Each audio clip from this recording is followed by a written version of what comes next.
బజార్ నేను మీ anchor Hasini. Today cinema Bazaar film news కి స్వాగతం సుస్వాగతం. తాజా సినిమా వార్తలు, gossips, box office reports, cinema రివ్యూలు మరియు స్పెషల్ ఇంటర్వ్యూస్ అందించడానికి మేము సిద్ధంగా ఉన్నాం.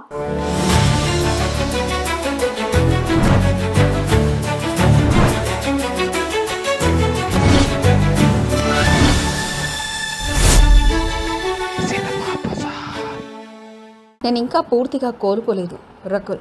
రకుల్ ప్రీత్ సింగ్ జిమ్ లో గాయపడిన విషయం తెలిసిందే. ఆ గాయం నుంచి పూర్తిగా కోలుకోలేదని, దాని ప్రభావం ఇప్పటికీ కొనసాగుతుందని ఆమె వెల్లడించింది. లాక్మే ఫ్యాషన్ వీక్ లో పాల్గొన్న రకుల్ తన ఆరోగ్యంపై మాట్లాడుతూ, జిమ్ లో గాయపడడం నాకు ఎదురు దెబ్బలా కనిపించింది. ఇప్పటికీ పూర్తిగా కోలుకోలేను, కొంత మెరుగైంది కానీ ఇంకా పూర్తిగా నయం కాలేదని చెప్పింది. తన అనుభవాన్ని చెప్తూ, గాయం చిన్నదేననుకుని మొదట నిర్లక్ష్యం చేశాను, కానీ దాని తీవ్రత అర్థమయ్యే సమయానికి ఆలస్యమైంది. చికిత్స తీసుకోవాలని నిర్ణయించుకున్నప్పటికీ పూర్తిగా కోలుకోవడానికి చాలా సమయం పడుతుందనిపించింది. వారం రోజుల్లోనే దీనికి ఎక్కువ సమయం పడుతుందని అర్థమైందని చెప్పింది. ఇంకా మాట్లాడుతూ, ఇప్పుడు నా ఆరోగ్యంపై మరింత జాగ్రత్తగా ఉన్నాను. అన్ని మనం అనుకున్నట్లు జరిగిపోవని ఈ అనుభవం నాకే నేర్పించింది. కొన్ని విషయాల్లో ఆచితూచి అడుగులు వేయడం అవసరం. ధైర్యంగా ఎదుర్కొంటూ త్వరగా కోలుకునేందుకు కృషి చేస్తున్నారంటూ రకుల్ చెప్పుకొచ్చింది. సినిమా బజార్ యూట్యూబ్ ఛానల్ తో పాటు సినిమా బజార్ డిజిటల్ ఈ పేపర్ మరియు సినిమా బజార్ వెబ్సైట్ ను కూడా చూస్తూ ఉండండి. మరిన్ని అప్డేట్స్ కోసం సినిమా బజార్ ఛానల్ ని సబ్స్క్రైబ్ చేయండి, లైక్ చేయండి, షేర్ చేయండి. మీ అభిప్రాయాలను కమెంట్స్ ద్వారా తెలియజేయండి. మరిన్ని ఇంట్రెస్టింగ్ అప్డేట్స్ తో మళ్ళీ కలుద్దాం. చూస్తూనే ఉండండి సినిమా బజార్.